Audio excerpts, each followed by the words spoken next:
నమస్తే నమస్తే నమస్తే నమస్తే. ఏమైంది నిన్నడుస్తుంది కనిపిస్తలేవు?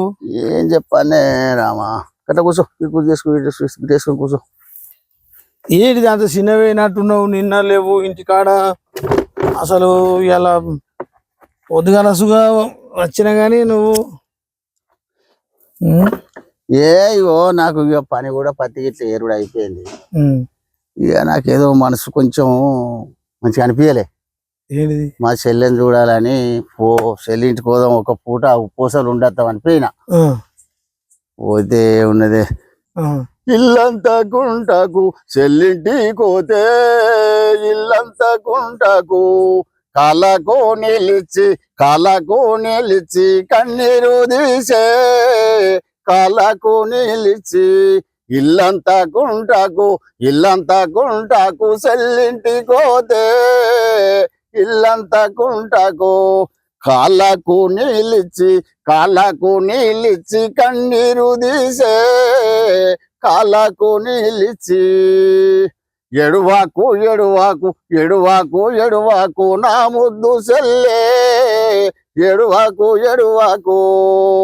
కంటి నీరు దుడిసి కాళ్ళు గడుకుంటే, కంటి నీరు దుడిసి ఇల్లంతా గుంటకు చెల్లింటికి పోతే ఇల్లంతా గుంటకు. నన్ను చూసి బావా బాజారు గెల్లే, నన్ను చూసి బావా ఏం చేయాలి, ఏదో చెల్లింటికి మర్యాదగా ఉంటది అనిపోయినా. చాలా రోజులకు పోతే ఏడో దానేది కానీ చాలా రోజులే రాక. నన్ను చూసి బావా బాజారు గెల్లే, నన్ను చూసి బావా బజార్కు పోయినంటే మా బావ మరిది రాక వచ్చిండు, మటన్ చికెన్ తెస్తానని పోవచ్చు. నేను సాంసేపు కూర్చుండే, అదే కూర్చున్న వాళ్ళు అన్న ఉండే అంటే నేనేం చెప్పిన, పోతున్నా నా సెల్లే పొద్దు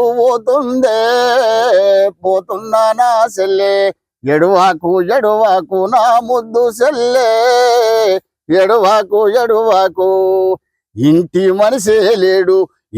మనిషే లేడు నేనెట్లా ఉంటా, ఇంటి మనిషే లేడు. మా చెల్లె బతిలాడుతా ఉన్నది. మరి రావచ్చు మరి. అన్న ఒక పూట ఉండే అని అంటుంది.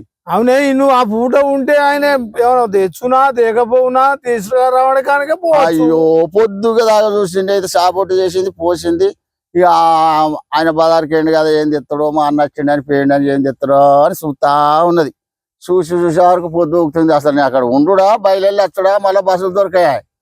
ఇక నేను బయలుదేరి వస్తామంటే మా చెల్లి ఏమంటుంది, అన్నా నువ్వు రాక వచ్చినవే అన్నాను, ఒక్క పూట ఉండిపోయా అని అంటే, ఇక నాకు ఆయన మాట్లాడేటోడు బాగా ఉండి మాట్లాడి మర్యాద ఏదో నాకు ఏదో పెట్టానని కాదు, కనీసం మాట్లాడుకుని నేను నన్ను చూసే కథ సంచి పట్టుకొని బజార్కి వెళ్ళిండు. సంచి పట్టుకొని పోయిండు అంటే ఇంత మటన్ అంటే పొద్దుగా ఎత్తడా అనే పొద్దుగా చూసి అట్ట వచ్చింది.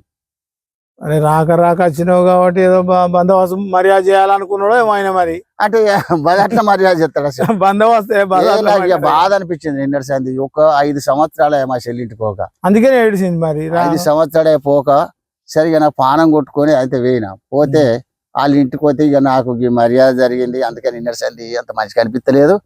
ఇక పత్తి ముఖాన కూడా నిన్న రాలే. ఇక అదే పొద్దుకి నచ్చేవాడు వచ్చేవారు. అందుకని ఇక్కడికి వస్తే అదే నా మైండ్లో తిరుగుతా ఉన్నది. ఈయనని ఏమన్నా నన్ను ఎందుకు గిట్ట చేసిండు, మా చెల్లిని ఏడవబట్టే ఆయన లేకపాయ.